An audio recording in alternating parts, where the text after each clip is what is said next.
Nuevamente les damos la bienvenida, queridos amigos. Título de la lección 12: El profeta sin descanso. Nuestro texto inicial se encuentra en Jonás capítulo 4, verso 11. ¿Y no tendré yo piedad de Nínive, aquella gran ciudad donde hay más de 120,000 personas que no saben discernir entre su mano derecha y su mano izquierda, y muchos animales?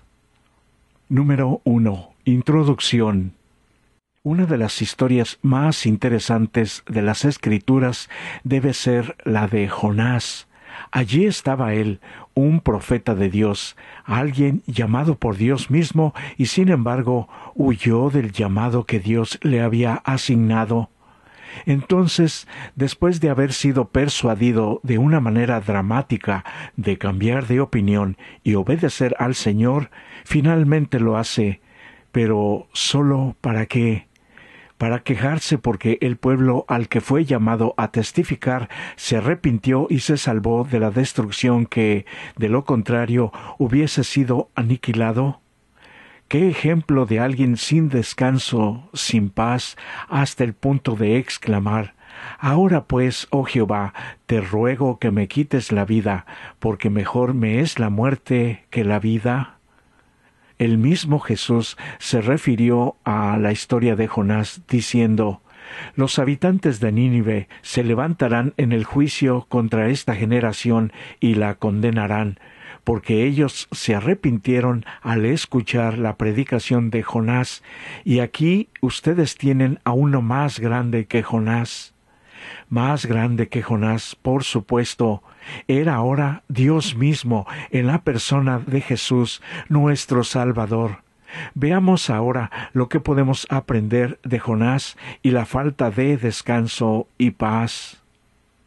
Número 2. Huida. Jonás fue un misionero asombrosamente exitoso.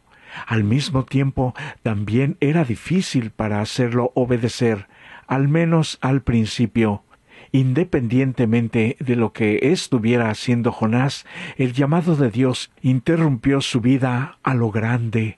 En lugar de llevar el yugo de Dios sobre sus hombros y descubrir por sí mismo que su yugo es fácil y su carga es liviana, como dijo Jesús en Mateo 11:30, Jonás decidió buscar su propio descanso y lo hizo huyendo en la dirección contraria de donde Dios lo estaba llamando a ir.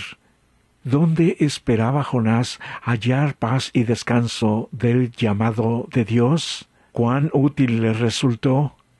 Vemos que Jonás, en el capítulo 1 de su libro, parte en la dirección contraria de donde Dios lo llamó. Ni siquiera se detiene a razonar con Dios, como lo hicieron muchos de los otros profetas bíblicos cuando fueron llamados a ser mensajeros de Dios. Curiosamente, esta no es la primera vez que Jonás recibe un llamado para hablar de parte de Dios, como sugiere Segunda de Reyes 14:25. Sin embargo, en este caso, al parecer, Jonás hizo lo que el Señor le había pedido. No obstante, ahora no quiso ir. Los registros históricos y arqueológicos documentan la crueldad de los gobernantes neoasirios que dominaron el antiguo Cercano Oriente durante el siglo VIII a.C., la época en la que Jonás sirvió en Israel. Aproximadamente 75 años después, el rey neoasirio Sennacherib atacó a Judá, Israel y Samaria. Israel y Samaria ya habían caído unos 20 años antes, y el rey Ezequías aparentemente se había unido a una coalición local anti-asiria. Ahora había llegado el momento de que los asirios saldaran cuentas. La Biblia, en Segunda de Reyes, capítulo 18 e Isaías 36, y los documentos históricos asirios, además de los relieves de las paredes del palacio de Sennacherib en Nínive, nos cuentan la cruel historia de la caída de Laquis, una de las fortalezas fronterizas más importantes y mejor fortificadas de Ezequías. En una inscripción Sennacherib afirma haber tomado a más de 200,000 prisioneros de 46 ciudades fortificadas que aseveró haber destruido.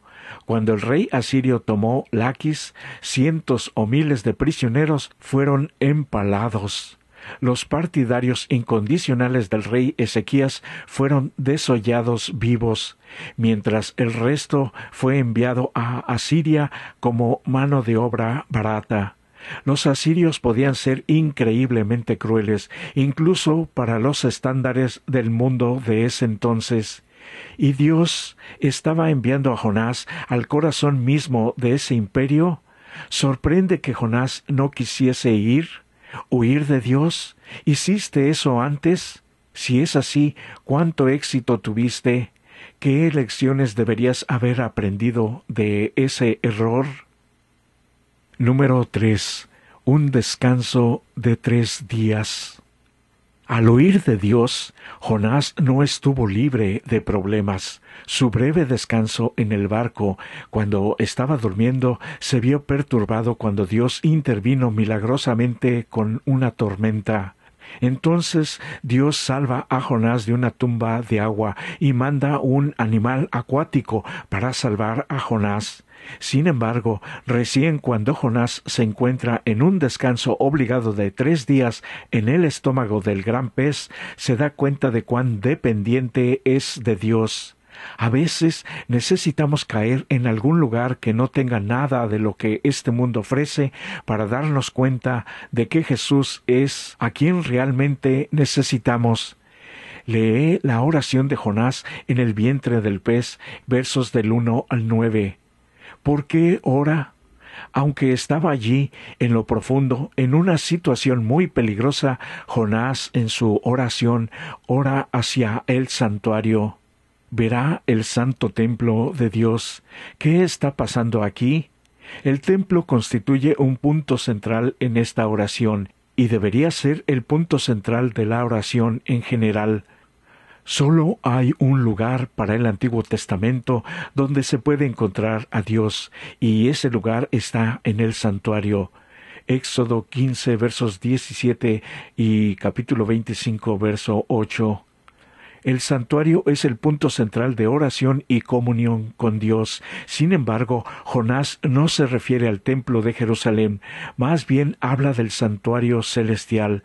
Allí es donde está depositada su esperanza, porque de ahí proviene Dios y la salvación que Él ofrece. Finalmente, Jonás comprende esta verdad importante. Ha experimentado la gracia de Dios. Ha sido salvo. Cuando el gran pez lo escupe, él comprende de primera mano el amor de Dios hacia él, un profeta fugitivo. Ciertamente ha aprendido, aunque con algunos rodeos en el viaje, que el único camino seguro para cualquier creyente es procurar urgentemente hacer la voluntad de Dios, obedecer. Por lo tanto, ahora decide cumplir con su deber y precisamente obedecer las órdenes de Dios rápidamente, y finalmente se dirige a Nínive, sin duda alguna. Va allí a una ciudad extremadamente malvada, a cuyos ciudadanos no les agradaría que este profeta extranjero les dijera cuán malos son. A veces quizás solo necesitemos tomar distancia de todo para tener una nueva perspectiva de las cosas. Aunque la historia de Jonás, quien sobrevivió milagrosamente en el vientre de un pez, es un caso bastante extremo, tomar distancia de tu entorno normal, ¿cómo podría permitirte verlo desde una perspectiva nueva y quizás muy necesaria? Número 4. Misión cumplida. En comparación con cualquier ciudad o pueblo de Israel, Nínive es una ciudad enorme. Es una ciudad grande en extremo, de 3 días de camino. ¿Cuál es la respuesta de este lugar malvado? ¿Qué lecciones podemos aprender de esta historia en nuestros esfuerzos para dar testimonio a los demás? Mientras camina por la ciudad, Jonás proclama el mensaje de Dios. De aquí a 40 días, Nínive será destruida. Jonás 3:4. El mensaje va directo al grano. Aunque no se brindan detalles, queda en claro que el mensaje llega a oídos receptivos y la gente de Nínive, en forma colectiva, cree en las palabras de advertencia de Jonás. De una manera típica del cercano oriente, el rey de Nínive proclama un decreto para demostrar un cambio de corazón, un arrepentimiento. Todos, incluso los animales, tienen que ayunar y afligirse. ¿Cómo se afligen los animales? El texto no lo dice. El rey desciende de su trono y se sienta sobre el polvo, un acto simbólico muy importante. Si leemos Jonás capítulo 3 versos 6 al 9 y lo comparamos con Jeremías capítulo 25 versos 5, Ezequiel 14 6 y Apocalipsis 2 5, ¿qué elementos abarca el discurso del rey que muestran que él comprende de qué se trata el verdadero arrepentimiento? El sermón fue breve, al grano, pero lleno de teología correcta con respecto al verdadero arrepentimiento. Mientras Jonás predicaba, el Espíritu Santo debió haber estado trabajando arduamente en el corazón de los ninivitas. Los habitantes de esta ciudad no contaban con todas las historias de la tierna conducción de Dios que tuvieron los israelitas. Sin embargo, le respondieron de manera positiva. Por cierto, dicen, confiemos en la misericordia de Dios, no en nuestros propios logros. Apoyémonos completamente en su bondad y su gracia. Aunque parezca extraño, Jonás, que ha experimentado personalmente la gracia de Dios, aparentemente piensa que la gracia de Dios es algo tan exclusivo que solo algunos pueden tener la oportunidad de descansar en ella. ¿Por qué el arrepentimiento es una parte tan esencial de la experiencia cristiana y, por qué no decirlo, de todo ser humano cuando se acerca la crisis? ¿Qué significa verdaderamente arrepentirnos de todos nuestros pecados, especialmente los pecados que cometemos una y otra vez? ¿No se parece este llamado al llamado que hizo Elías, y con el llamado con el que comienza Juan el Bautista y Jesús mismo cuando inician su predicación?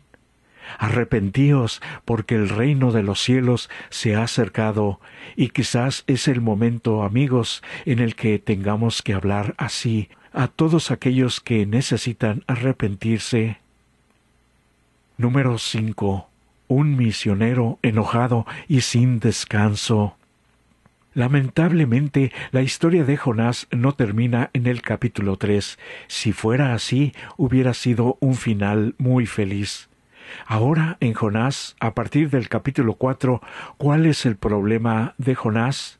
¿Qué lección podemos aprender de su carácter defectuoso? Jonás capítulo 4 comienza relatando el enojo de Jonás contra Dios, porque el éxito de su predicación fue sumamente exitoso. Se cumplió su misión.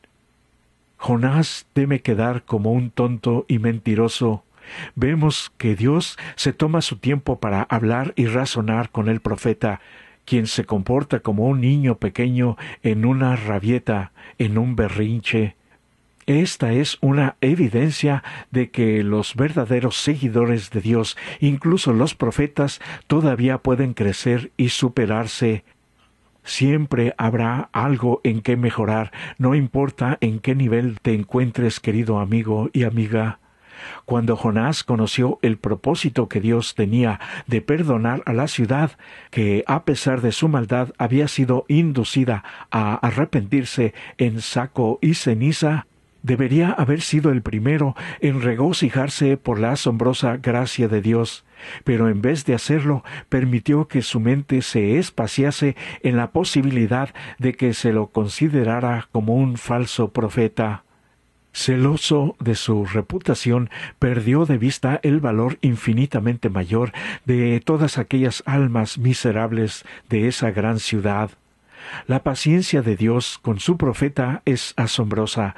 Parece decidido a usar a Jonás, y cuando Jonás huye, Dios envía la tormenta y el animal marino para traer de vuelta al fugitivo. E incluso ahora, nuevamente, cuando Jonás es muy obstinado, Dios busca razonar con él por su mala actitud, diciéndole: ¿haces tú bien en enojarte tanto? En Lucas capítulo 9 versos 51 al 56, donde Juan y Jacobo quieren hacer descender fuego del cielo sobre una aldea de Samaria, ¿en qué se asemeja este relato a lo que sucedió en la historia de Jonás? Porque de tal manera amó Dios al mundo, que ha dado a su Hijo unigénito, para que todo aquel que en él cree no se pierda, mas tenga vida eterna. Juan 3:16, o como expresa Dios en Jonás 4:11, y no tendré yo piedad de Nínive, aquella gran ciudad donde hay más de 120,000 personas que no saben discernir entre su mano derecha y su mano izquierda, y muchos animales.